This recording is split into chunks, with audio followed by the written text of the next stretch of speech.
Serious কথা এটা হিমন্ত বিশ্ব শৰ্মা ডাঙৰীয়াই গৌৰৱ গগৈ ডাঙৰীয়াৰ কথা কওঁতে কওঁতে এনে এটা কথা ক'লে যি কথাটো আজি শুনাৰ পাছত আমাৰ কিছু কথা মনলৈ আহিছে আৰু মুখ্যমন্ত্ৰী ডাঙৰীয়াক ৰাইজৰ এই খোকোজাবিলাক দূৰ কৰাৰ কাৰণে অনুৰোধ কৰিছে।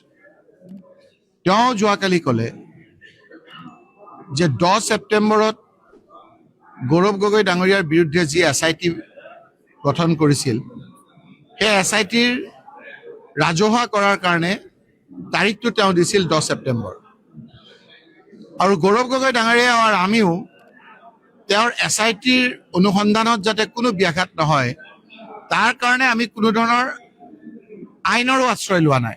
আমি কোৰ্টলৈও যোৱা নাই। ষ্টে অৰ্ডাৰ দিলে বা তেওঁ আমি কোৰ্টত কেছটো যদি আমাৰ ৰেজিষ্টাৰ হয় তাৰপিছতো কৈ দিব যে এইটো ছাবজুডিচ। গতিকে কোনো ধৰণৰ আমি হস্তক্ষেপ নকৰিলোঁ যাতে মুখ্যমন্ত্ৰীয়ে যিটো SIT কৰিছে সেইটো যাতে ভালকৈ বিনা হস্তক্ষেপত কৰিব পাৰে আৰু 10 ছেপ্টেম্বৰত এইটো ৰাইজৰ বাবে ৰাজহুৱা কৰে। 10 ছেপ্টেম্বৰত আমি ৰখি থাকিলোঁ। 10 ছেপ্টেম্বৰত নিদিলে,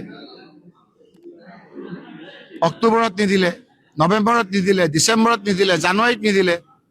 ছমাহ যোৱাৰ পাছত যোৱাকালি ক'লে যে 10 ছেপ্টেম্বৰত মই নিদিলোঁ কাৰণ যে জুবিন গাৰ্গ ডাঙৰীয়া সেই সময়ত মৃত্যু হ'ল। কথাটোতো বৰ বিষম কথা। 10 ছেপ্টেম্বৰততো জুবিন গাৰ্গ ডাঙৰীয়া জীৱিত আছে, সুশৰীৰে অসমত ঘূৰি ফুৰিছে। 10 ছেপ্টেম্বৰততো জুবিন গাৰ্গ ডাঙৰীয়া আছে। 10 ছেপ্টেম্বৰ তাৰিখে তেওঁ কেনেকৈ জানিলে যে 19 ছেপ্টেম্বৰত জুবিন গাৰ্গক হত্যা কৰা হ'ব? তেওঁ 10 ছেপ্টেম্বৰ তাৰিখে, মই বাৰে বাৰে কৈ আছো, তেওঁ এই অনুসন্ধানৰ ৰিপৰ্টটো SITৰ ঘোষণা নকৰাৰ মূল কাৰণ হিচাপে জুবিন গাৰ্গৰ মৃত্যুৰ কাৰণ দৰ্শাইছে। জুবিন গাৰ্গ ঢুকাইছে 19 তাৰিখ আৰু তেওঁ দিয়া কথা আছিল 10 তাৰিখ।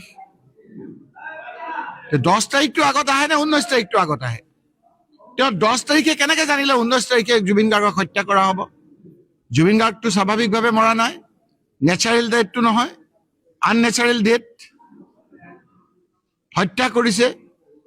গতিকে এই হত্যাটো আকৌ আপোনাৰ SIT এটা বেলেগে দিব লাগে যে মুখ্যমন্ত্ৰীয়ে 10 ছেপ্টেম্বৰটো কেনেকৈ জানিলে যে 19 তাৰিখে তেওঁ মৰিব। সেই কথাটোহে মই আজি আপোনালোকক যোগেদি যাতে ডাইলুট নহয়, যাতে মিক্স হৈ বেলেগ কথা নহয়, তেতিয়া মই সেই কথাটোকে আজি বেছি গুৰুত্ব দিব বিচাৰিছোঁ। আপুনি কি কৈছে এইটো আপোনাৰ কথা, মোৰ কথাটোতো মই ক'লোৱেই। মোৰ স্পষ্ট কথা যে 10 ছেপ্টেম্বৰত তেওঁ কেনেকৈ জানিলে যে 19 ছেপ্টেম্বৰত জুবিন গাৰ্গক হত্যা কৰা হ'ব। গতিকে আপুনি যিটো কৈছে সেইটো কথা মানুহৰ মনলৈ অহাটো স্বাভাৱিক।